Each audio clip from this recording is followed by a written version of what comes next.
Welcome.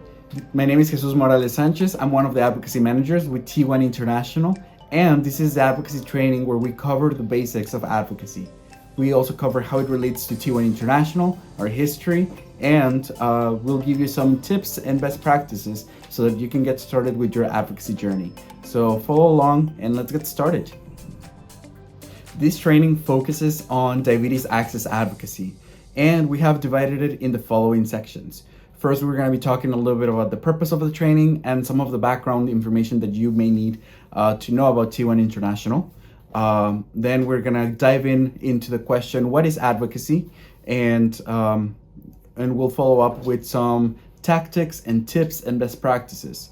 Towards the end of the training, we'll also leave you a list of resources and next steps so that you can continue being involved with our advocacy mission. On your screen, you should see right now the purpose of this training. This training is designed to support T1 International's key volunteers, no matter their background or their prior experience, in achieving our shared mission through advocating to change as part of the Insulin for All movement. Now that's a bit of a mouthful, but what it really means is that this training is part of our mission of providing the tools that folks and local communities need to create change in their communities. By the end of this training, you will have learned the following: our vision, our mission, and our approach. How is it that T1 International defines advocacy and our advocacy focus? How we see advocacy as central to achieving our mission, and some key advocacy tactics and tips. So yeah, let's get started. T1 International's vision is the following. We believe in a world where everyone with type 1 diabetes, no matter where they live, has everything that they need to survive and achieve their dreams. As a disclaimer, we would like to add that while our primary focus is type 1 diabetes, we do, one of our key values is inclusivity, and we do believe that anyone with any type of diabetes or impacted by diabetes in another way, as well as allies, are all essential to the Insulin for All movement. So you will see some language throughout the presentation that mentions specifically type 1 diabetes. However, the scope of our work is much larger than that. T1 International's mission is also the following. We support local communities by giving them the tools they need to stand up for their rights so that access to insulin and diabetes supplies becomes a reality for all. Now, I really want to explain this a little bit further, as a lot of the times people don't necessarily understand what the difference between vision and mission is. Our vision is our end goal. This is a point in time in which, when that vision is true, T1 International can say we did it. Our goal is accomplished. We have done everything that we could and everything that there was to do. Our mission is the way that we get there. Is really how are we going to be accomplishing that goal, and that is that we want to make sure that people with diabetes have all what they need to survive and accomplish their dreams, and we're going to be doing that by supporting local communities and giving them the tools they need to stand up for the rights and be an agent of change in their communities. So just really wanted to elaborate a little bit on that distinction. So what is the Insulin for All movement, though? I've mentioned it a couple of times, but I would like to elaborate a little bit more. It is a movement of people living with diabetes and allies that are all fighting for affordable insulin, and it is supported by T1 International. The campaign was launched in 2014, leading up to World Diabetes Day by T1 International. And originally, the campaign was meant to draw some attention to issues, diabetes issues around the world. Since then, it's become a global movement where people of multiple nations across multiple languages and multiple cultures have adopted this framework to demand that insulin remains accessible and affordable for everyone, no matter what.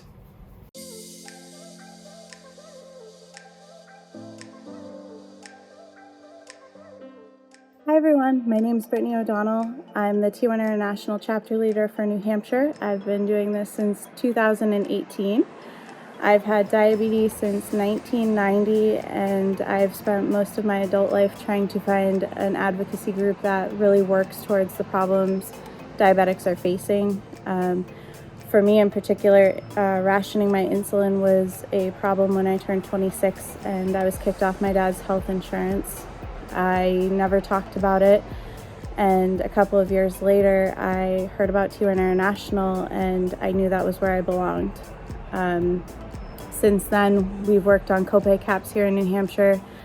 I use the T1 International team to ask so many questions and find out the loopholes and where we might run into walls and where we were gonna have our biggest battles. We still got it passed in the middle of the pandemic.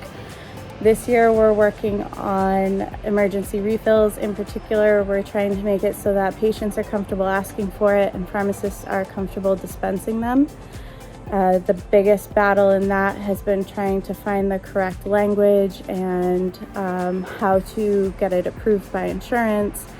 So in doing this, we've relied really heavily on the chapter managers as well as other chapter leaders who have been here and who have had this legislation passed.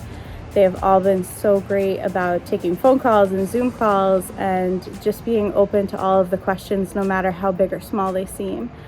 One of my biggest assets has been the spreadsheets that were made available to us that give the breakdown of each state and the legislation you're looking at and where each state stands, and being able to find stuff that resonates and reach out from there. My goals are different each year because the healthcare system is always changing. So ask me again in 6 months and I might have a different answer and hopefully a better one. But right now I am enjoying being able to reach out to a team and feeling like everything we do matters, no matter how insignificant it seems. The work that you do does matter and it has ultimately saved lives. So I hope to see you out there. Labor leader and activist Dolores Huerta once said, "Every moment is an organizing opportunity, every person a potential activist, and every minute a chance to change the world." At T1 International, we have taken that advice seriously, as we believe that people can be advocates no matter what. People don't need a special set of skills or resources. They just need passion and commitment to the cause and to their communities. That same passion is really one of the key points of our work. And our work is right now directed and shaped by 4 strategic pillars that inform basically a lot of the decisions that T1 International makes. T1 International wants to raise awareness about type 1 diabetes issues and making sure that we are elevating the voices of people living with type 1 around the world. We also want to elevate the standard of research, making sure that statistics and data about issues facing people with type 1 diabetes are well studied. We want to act as a knowledge hub, making sure that we can provide key information and resources related to type 1 diabetes. But ultimately, and here's where advocacy falls into, we want to campaign for systemic and sustainable change for people with type 1 diabetes globally. When we talk about systemic and sustainable change, it means that we really want to make sure that we're improving the lives of as many people as we can for as long as we can. T1 International's approach to advocacy is patient-led. What this means is that every step of the way, we center the voices of people living with diabetes. As people living with diabetes and impacted by diabetes are the ones that have to live with the consequences of any policy or campaign that we support. Therefore, they deserve a seat at the table every time that we are making a decision. And we want to make sure that those voices are not only heard, but they are amplified as much as they can to ensure that whatever change we help enact or that we help shape is meaningful in a positive way for everyone. In our approach to advocacy, we have to designate what is the kind of change that we want to push for.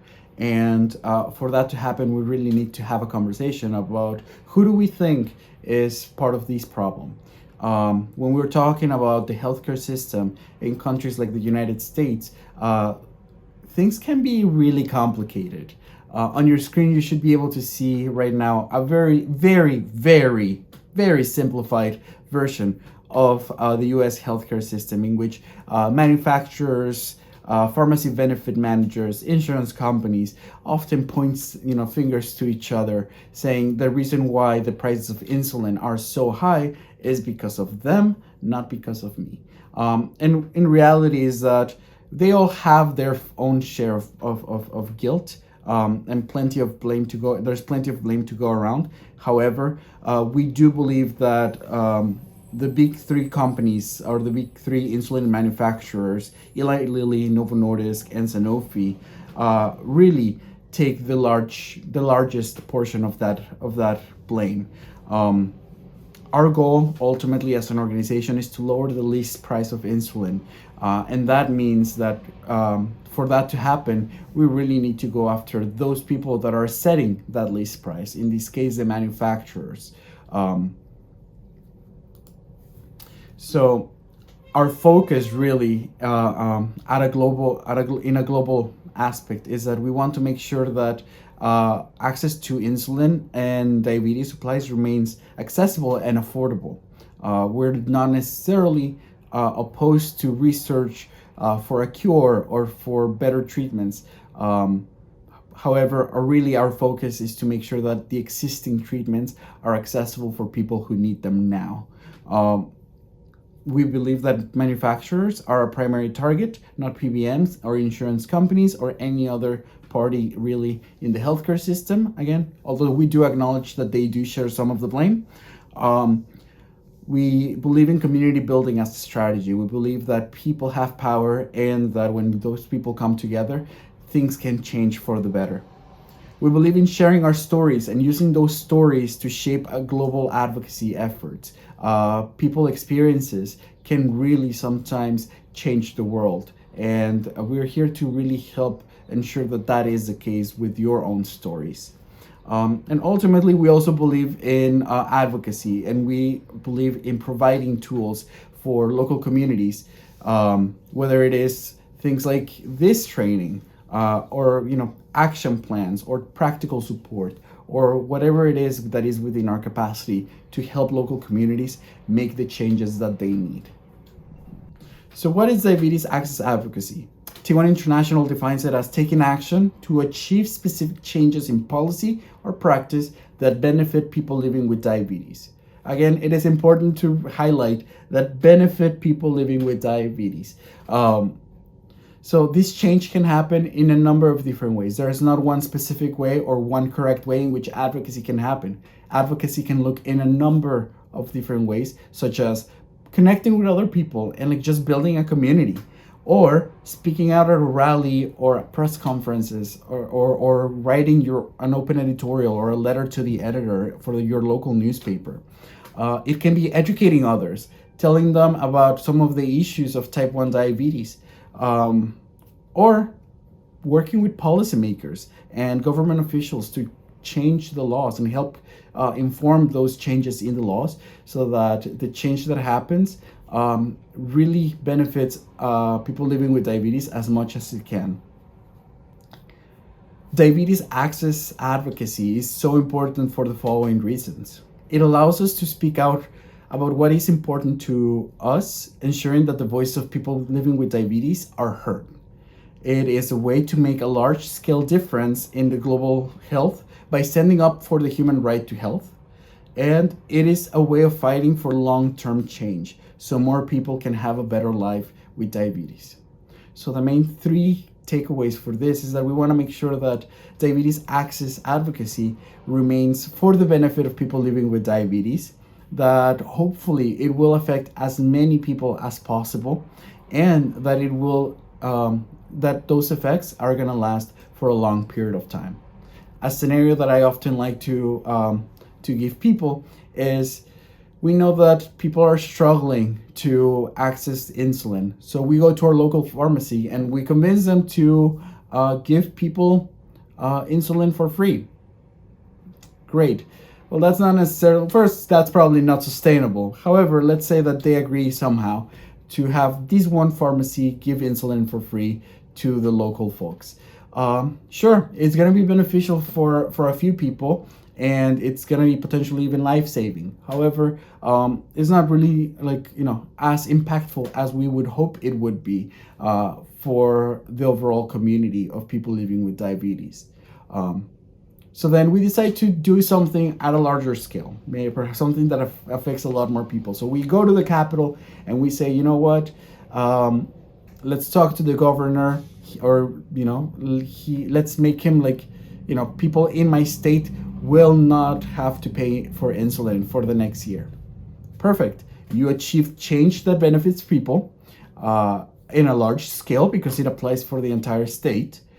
However, it only if the governor says this will happen just for a year and that's it, it's not necessarily a long-term solution. And we want to make sure that whatever positive change that we work on is something that will last for a long period of time.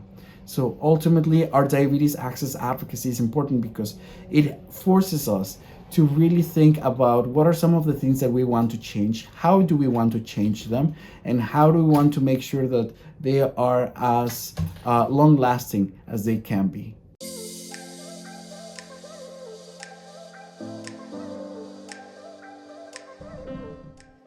Hi, my name is Daniela Rojas, and I am from Costa Rica and have been a global advocate for T1 International since 2018.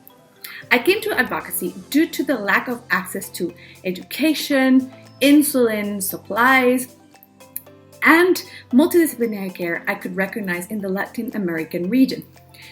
Growing up, neither my family or myself had any emotional or psychological support after my diagnosis. No one ever explained the emotional hurdles the condition could have, and no one offered my parents any support, and this made understanding my condition much more difficult. Hence, I believed this needed to change and started to look for ways to do it.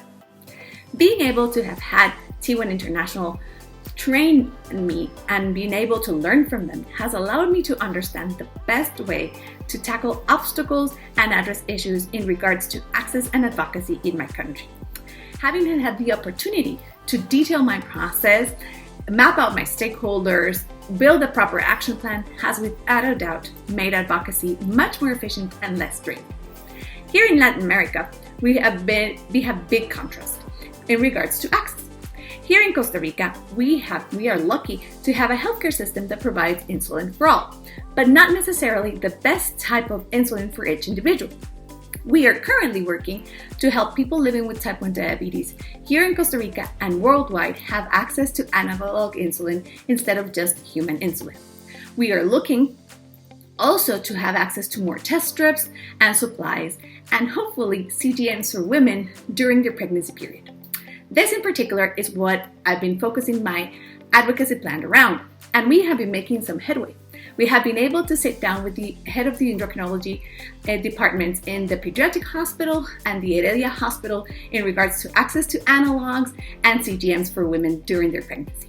I have also been able to present the project to companies who work with sensors to hopefully make this happen. Being able to have a T1 International alongside with me has helped me work better and much more efficiently. Being able to ask for aid, have sources, and support had made the hurdles of dealing with government and stakeholders much more successful. Plus, without a doubt, it has helped me feel accountable, and it has given me the strength to see these initiatives till the end, no matter how hard they seem.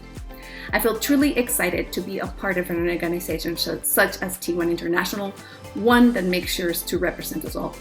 I can't wait to keep on working in order to make access to insulin, education, supplies, and much more efficient for my country and my region. Thank you. Cultural anthropologist Margaret Mead said, "Never doubt that a small group of thoughtful, committed citizens can change the world. Indeed, it's the only thing that ever has." This quote reminds us that, historically speaking, every time that we see some large, meaningful change in society, a lot of times it started with a group of thoughtful citizens coming together, having discussions, conversations with one another, and then deciding to act. In that same way, it doesn't take someone with a special set of skills or with certain resources to act.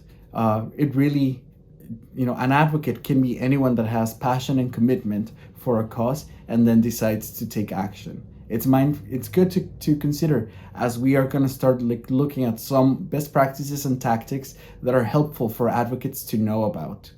As I said earlier today, there is not really one way in which you can do advocacy. There's an infinite number of ways in which advocacy can look like, and honestly, a lot of the times it is up to you about how do you want to make it look like. However, here are some tactics and some different pieces of advice as you get started in your advocacy journey. So these are some things that are good to keep in mind as you go through this journey and as you get more comfortable with the idea of being an advocate for your community.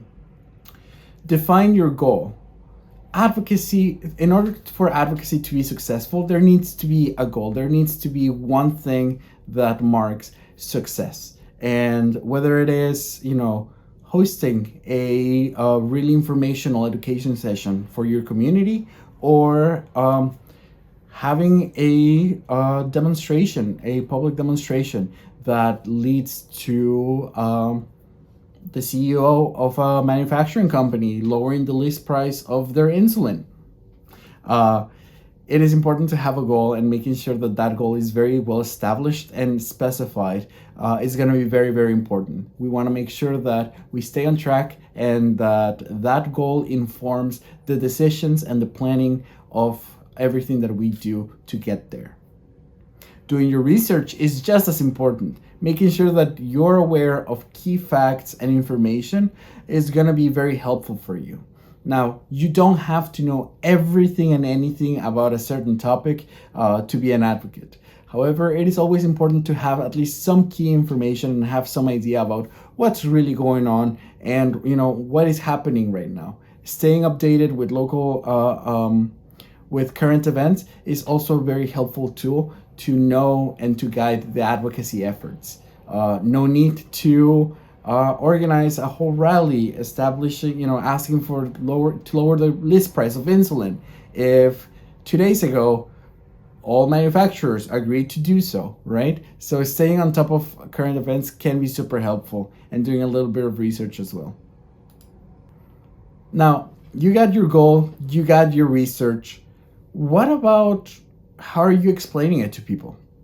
I mean, it is one thing to gather that information for yourself, but really the point of advocacy is to build power, collective power. And in order for collective power to exist, people need to come together and communicate with one another.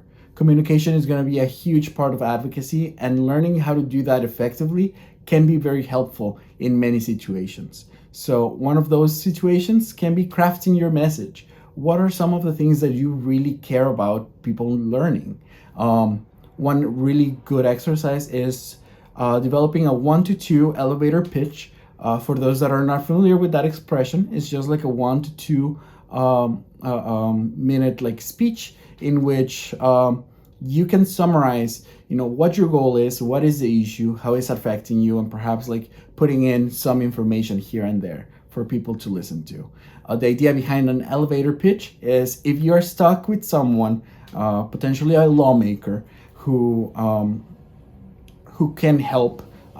If you're stuck with them in an elevator for 1 to 2 minutes, you want to make sure that you can have that conversation with them while you have them there as your captive audience, right? So just like that, being able to summarize an issue, how it affects you, and what are some of the solutions in 1 to 2 minutes is a great place to start. As from there on, you can build up your arguments, you can build up to a much more complex and larger speech or testimony or whatever it is that you need to communicate, right, for your setting. But starting with those key ideas or bullet points is going to be very, very helpful. And make it personal. Don't be afraid of bringing your personal experience. Saying, this is how it is affecting me personally, is gonna make it that much more meaningful. Statistics are very important, and key points of information are very, very important and can certainly strengthen your argument, but not really at the expense of your personal experience.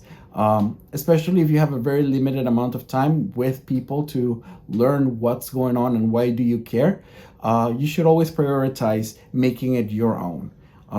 So, as an example, hi, Senator. I would like to just bring to your attention that currently 1 in 4 people are rationing insulin in the United States due to unaffordability. I was diagnosed 3 years ago. I was uninsured. And if it had not been for one safety net program that I fortunately qualified to, I would have been unable to afford this life-saving medication. Currently, I'm insured. I'm able to access insulin. However, I am afraid that if I were to lose my job or I were to lose my insurance coverage, that would be a very, very difficult situation that could turn into life or death very, very easy. Can I count with your support to change and to force pharmaceutical companies to lower the list price of insulin and other drugs that are life-saving for millions of Americans? There you go. 30 seconds. It is a really short speech. You bring your personal experience, you bring some information, and it's a really helpful way of keeping people engaged, and perhaps inviting you, to have them invite you to a larger conversation. So keep that in mind. As your advocacy journey continues, you're eventually going to have to talk to lawmakers at some point, right? A lot of the advocacy work that T1 International advocates do involves the legislative branch in government. So really pushing for laws to change. So making sure that you're ready to schedule meetings with people that make the laws is very, very important. For most places, think about lawmakers as people that work for you. They are there representing you. So you want to make sure that you hold them accountable and demand meetings with them to explain the importance of some of these issues. And don't be afraid of utilizing media. Media is one of those tools that has been vital for the success of different movements throughout time. Whether it is traditional media such as television and newspapers and radio programs, to social media, which, as you all know, has exploded in the last couple of years. So being able to adapt and making sure that you know the audience that you're connecting with through those mediums can really help you spread your message, whether it is you're raising awareness about issues that are happening in your community or bills that are being proposed and are being debated right now, or simply education, right? You want to make sure that whatever your purpose is, you're utilizing media to the best of your ability. And don't be afraid of trying something new. The worst thing that could happen is really just, it does not necessarily reach as many people as you hope for, but then even that is a learning experience so that you can come back and do better. And last, but certainly not least, share information.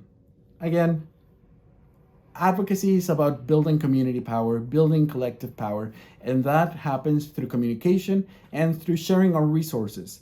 Information is one of the most valuable resources that an advocate can have, and making sure that you're posting educational graphics or hosting teach-ins and or educational forums or events to inform people in your community and other advocates about the issues that you're working on can be very, very beneficial.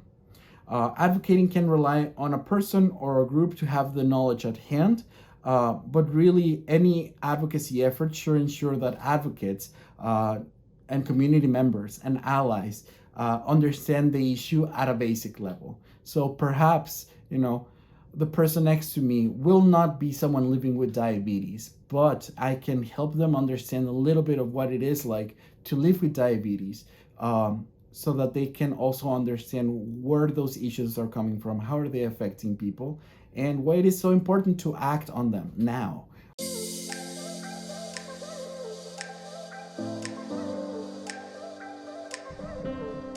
Hi, my name is Laura Munyoro, and I'm from Zimbabwe. I've been working with T1 International since June of 2021 as a global chapter representative for #Insulin for All Zimbabwe. My passion for diabetes advocacy emanates from being a caregiver to my mother, a diabetic, who was diagnosed 12 years ago. As a daughter, I've seen the psychological, physical, emotional trauma, as well as financial burden associated with the condition, and hence the need to advocate on her behalf. The majority of patients with diabetes in Zimbabwe are earning little or no money at all to cover costs of medication and strips or continuous monitoring. Most therefore miss doses or use less medicine than they need to try and curb the costs. Fear of the stigma associated with insulin shots keeps some patients non-compliant with their treatment regimen. Advocacy. In our advocacy journey, we wish to raise awareness of the plight of insulin users who have no access or cannot afford the best insulin and other accessories for managing their condition. We've started to do this by conducting interviews with people affected by diabetes and featuring them on our Facebook page and Twitter account, and participating in 1 and 2 demo organized by T1 International. The T1 International Toolkit has been an excellent guide for planning, in particular the Planning Your Action section, which has helped us simplify our key messages, define our targeted audience, and work with timeframes. The brainstorming sessions offered by T1 International staff are an additional guide in prioritizing our objectives and streamlining our processes. We have embarked on educating the masses about management of diabetes, in particular type 1 diabetes, through posting tips on social media. T1 International has assisted us in setting up these social media accounts and provided other useful templates as we raise awareness in our community. Educating patients about their own diabetes management and raising awareness about diabetes among community members is the first step towards creating a climate in Zimbabwe that will favor better insulin access. I'm excited to see growth in our chapter, with more members spreading the #InsulinForAll message, and in return, a positive impact towards insulin price reduction and its availability. American academic Patricia Hill Collins said, "Most activism is brought about by us, ordinary people." What this really reminds us is, again, this idea that anyone can be an advocate. When we learn about history, we learn about hero-like figures that changed the world with their way of thinking and their passion.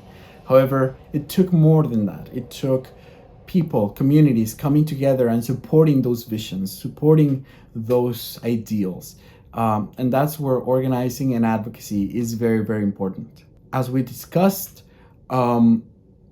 tactics for advocates are diverse. There is not one way of doing advocacy, and there's not really a specific way in which it looks like.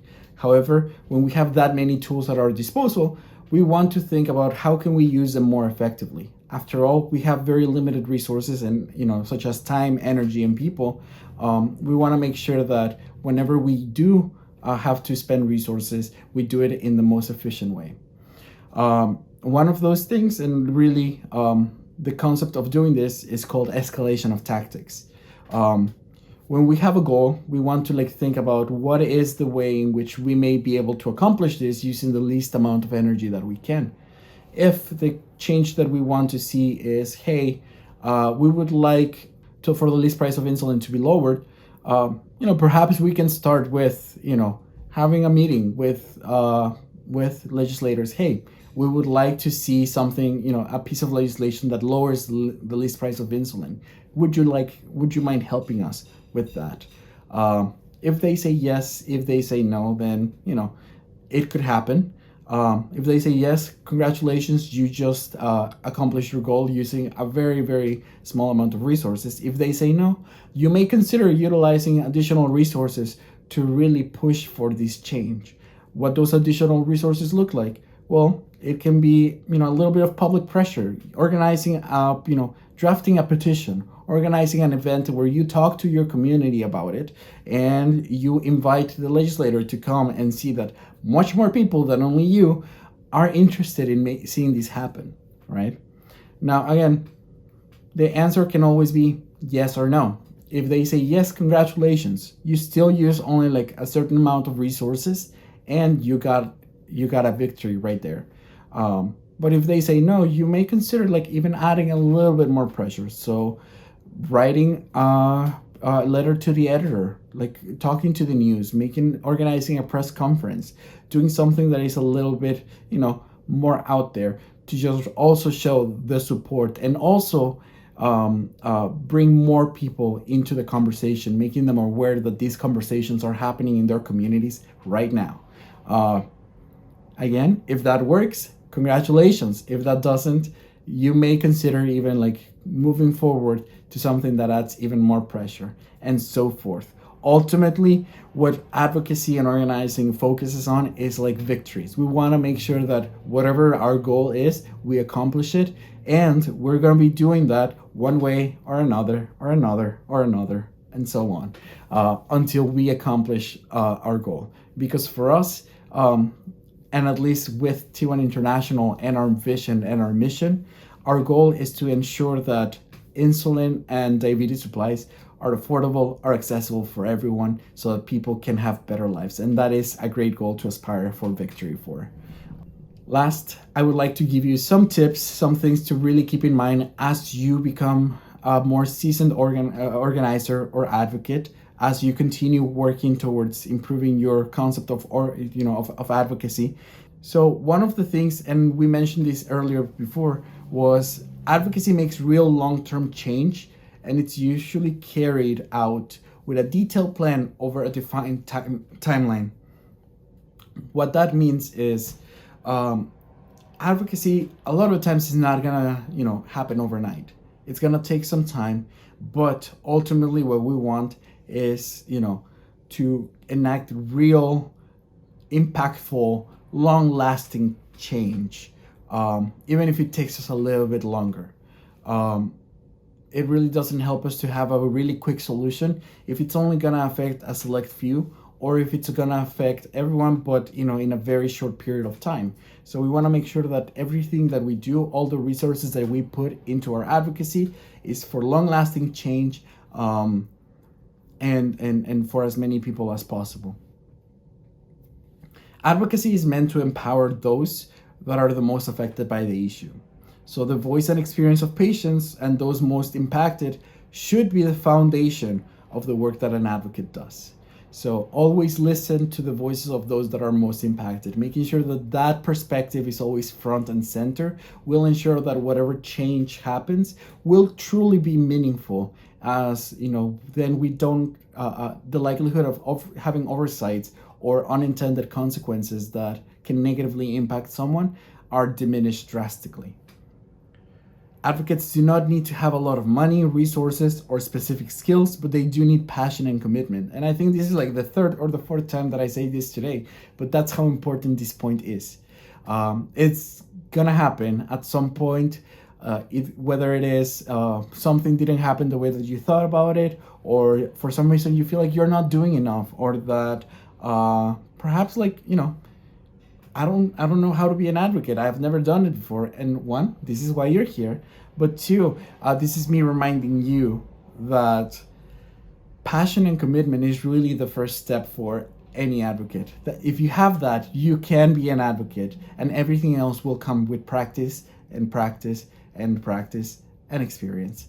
So you're in your beginning stages of this journey. Congratulations. Let's keep learning together. You're the expert. This is mainly for folks that are impacted by diabetes. You can have a conversation with the world's leading endocrinologist, and even then, you will still be the expert of your own relationship to the impacts of diabetes in your life. Use that knowledge, use that wisdom to your advantage, as only you know all the difficulties and all the challenges that you have to go through to survive, to help your loved one or your family member survive, the person that you take care of, right? So making sure that you're using your experience and your own voice to advocate for yourself, to advocate for your loved ones, is gonna be very, very important. It is easy to get intimidated sometimes by legislator or even by some medical professionals, but really, it is important for you to remember you're the expert in your own experience, and all you can talk about is really how is this affecting you, and no one can deny that for you. Be prepared to have some challenges. Advocacy can be challenging at some points. There will be people with different points of view. There will be people that will oppose what you're trying to do. If we're talking about like really getting legislation passed that will impact pharmaceutical companies that and their profits, they're gonna be very against it, right? And we know that they're gonna be sending folks to counter your talking points, right? To say like, oh no, we got coupons. There's no diabetes, issues. There's no insulin accessibility issues. But in reality, we know that that's not the case. So making sure that you're able to predict some of those arguments, some of those rebuttals, and you have those rebuttals ready is going to be very, very important when you prepare yourself for any kind of situation. Again, this is where doing your research and having some key points already kind of like in the back of your mind comes really helpful. As then, even if Big Pharma comes and sends someone saying, we got coupons, there's no insulin access issues, you can say, well, actually those coupons are not very beneficial because they're really hard to utilize for some people. Some people don't necessarily qualify, and they're reliant on the terms and conditions, of the pharmaceutical company themselves, which they can change overnight. So it's not really a solution, right? So that way you already counteracted their talking point and you're one step ahead of the game. But also, just in general, even if it's not necessarily Big Pharma, there will be people that don't necessarily agree, and that is completely okay. You will find them, and being able to not internalize their refuse to acknowledge your experience or your talking points does not necessarily mean that you're doing a bad job as an advocate. It simply means that there is opposition, and all you can do is the next best thing, and really move forward and do whatever it is that will help you to get closer to your goal. Again, one last time with this last slide, anyone can be an advocate. You just need to practice. Practice is gonna make a difference. And I know that you all have it in you to be great advocates. And I know that because you're deciding to take your time to watch this training. And I'm really happy that you were able to share this time with me. But our time has come to an end. So I will be asking my colleagues to answer any questions that you may have. And hopefully this can be the beginning of a great journey for you and your role as an advocate for T1 International. So again, my name is Jesus Morales Sanchez. I'm an advocacy manager with T1 International, and thank you very much. It was great to be here with you. Until next time.